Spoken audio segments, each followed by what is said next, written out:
I'm going to begin, if you'll allow me, with a bit of a cliche, but I'd like you all to close your eyes and imagine someone who is homeless. Imagine where they live, what they're doing, their actions, characteristics about them, the whole picture. And if you've got that image in your mind, you can open your eyes now. What you probably imagined through no fault of your own is a prevailing stereotype about homelessness. The current stereotype, the most popular current stereotype I have heard, is that of a single male, likely elderly or middle-aged, possibly a minority, living in a densely populated city, maybe sleeping on a bench or under a bridge. And some people imagine someone who is addicted to drugs or alcohol. So obviously, this is a stereotype, and stereotypes in no fields represent the entire scope of the population. However, what is interesting is that this seems to be even more so inaccurate with the homeless population. We are seeing more than ever a change in the face of homelessness. However, before I get into depth with this, I would like to make something clear. Homeless people are people, not statistics. I will not call the homeless population the homeless, as I have heard before during this speech. It directly goes against what I feel should be the outcome here. It dehumanizes real people who are undergoing real issues. This is not the homelessness issue. This is a real problem that real people face. Now, going forward with that, you might be wondering how we exactly know the demographics of the homeless population. And it comes down to an organization called the Point in Time Organization, or PIT for short. This organization organizes groups in many cities across the United States once every 1 or 2 years. These groups are called homeless task forces. And at one determined night, all across the nation, these groups will go out in their cities and take sort of a census of the homeless population. I attended the last pit count back in late January. I got up late at night, put on some layers, and headed out around midnight to join my homeless task force as we walked across the city and would count and interview homeless people. We found out exactly what they were going through and how many were in our little designated area. The PIT organization has a lot of uses for knowing the demographics. They can report it to many other organizations and use it themselves to help fight homelessness, and they can report it to the government, who can use it for allocating funding for cities based on the population. What I saw that night was what I led with. The face of homelessness is changing. The landscape of the population is undergoing a sort of underlying shift. The first noticeable demographic change comes with women.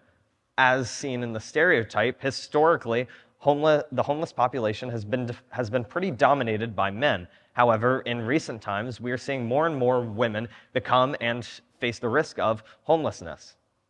This presents a good few new problems that we haven't thought out all the way through, especially in shelters.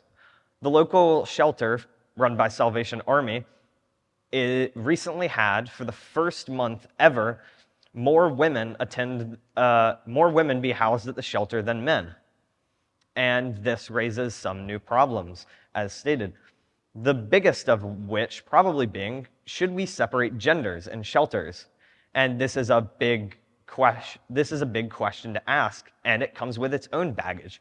If we should, how exactly should we? Do they need separate bunk rooms or separate eating areas? These are questions that we don't all have the answers to yet. However, another change in the demographic is perhaps more touching and saddening, and it comes with families. We are seeing a shift not only from a single person to 2 partners, but from a single person or 2 partners to 2 parents and children. This is obviously very saddening and disheartening. Think about your family or a family you know becoming homeless. This puts an incredible burden on the family, especially on the children, who now will have a much harder time accessing things like education and resources to help them grow up to be a good adult in society. And not to mention safety. There are numerous safety concerns with being homeless. The homeless population are subject to many undocumented physical and sexual abuse cases. We have some solutions to these problems. However, they're new problems. They're essentially being developed on a month-to-month, if not week-to-week basis. I mentioned the Salvation Army. They have started separating genders, and they have different bunk rooms for each gender. They've also addressed the family problem because other issues are raised, such as, if we are separating genders, should we separate a mother and father? And if we do, where should the children go? The Salvation Army has remedied this problem by setting aside specific rooms for families so that the families don't have to be separated and they can have a more secure environment. However, all of these problems are not so simple.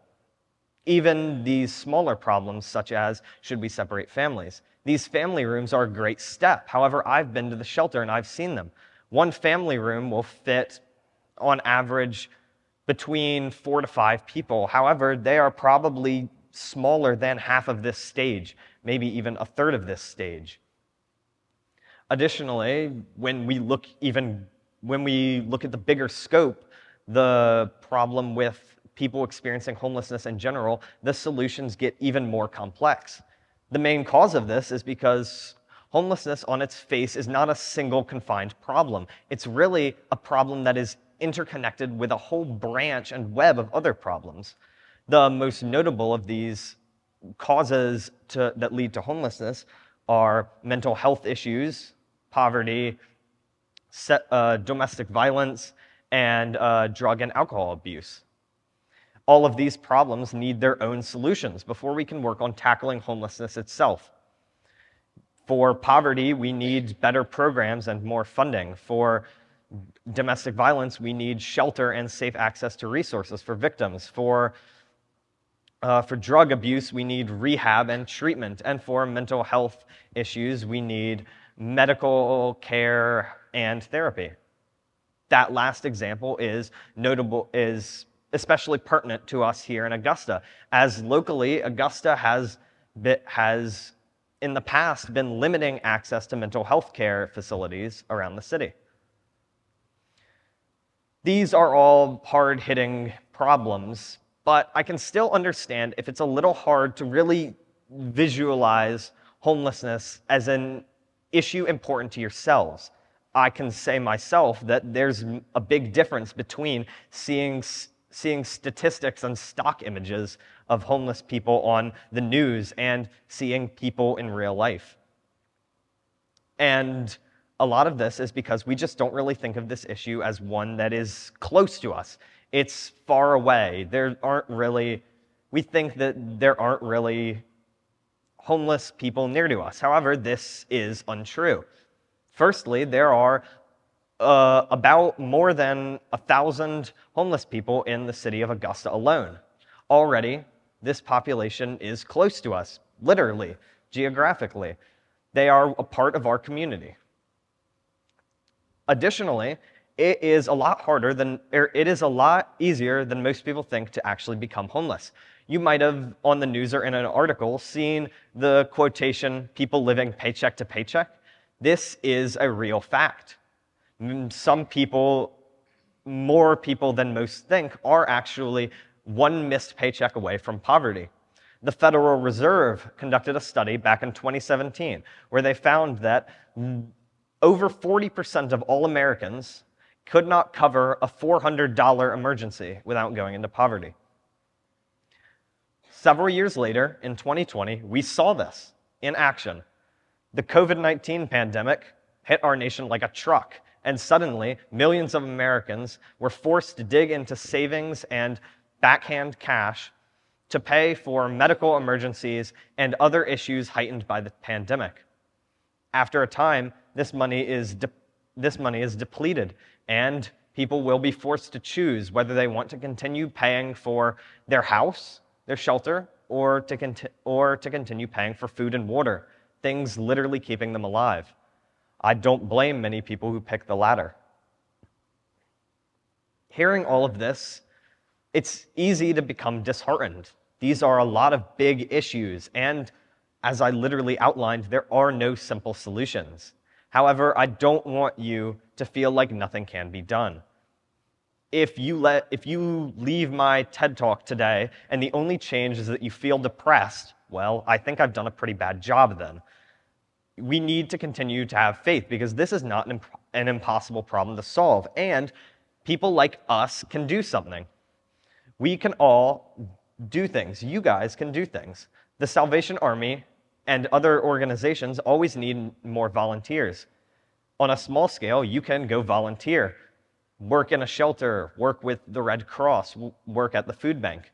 Or if you cannot volunteer your time, maybe you could volunteer an item or money. Donations are always accepted at pretty much any of these organizations that help to fight homelessness, whether a monetary donation or donating clothes or food. If you are thinking big scale, well, politics is probably the best course of action here. See which politicians have positive stances on homelessness, believing that it is a serious problem that should not be treated lightly, but also recognizing that it is not some impossibility that is always going to be the case in our society. You can write your politicians, or you can go out and vote when election season comes around. The main reason I say all of this is because like I said, I don't want you to get disheartened, because if we lose faith and assume that this is some impossible task, then we are much less likely to want to do anything about it. I have heard the issue of homelessness called a sort of unfortunate fact of life. And if I'm being honest, I really hate that definition. It kind of assumes that there's nothing to do about it, that we're just stuck here. Every society must have a homeless population, and it's sad, but oh, what can you do? And I don't think that's the case. We can do many things. As I outlined, we all can do specific things. We need to have hope. And if there's any single word I want you to take away from my speech, I think it should be hope. The Salvation Army's local shelter is called the Center of Hope for this very reason. We cannot get disheartened on our fight against homelessness because it is a constant fight that needs our near constant attention. If we falter, then this issue will only get worse. I heard a very moving story that I think would do well to close this. And that was a shelter worker asked a homeless man what 3 things he would want to get through a day. And he answered simply, a sandwich, a gospel, and a smile. And I think that is how we should proceed forward.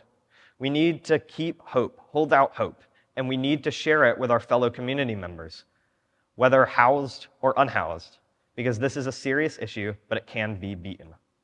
Thank you.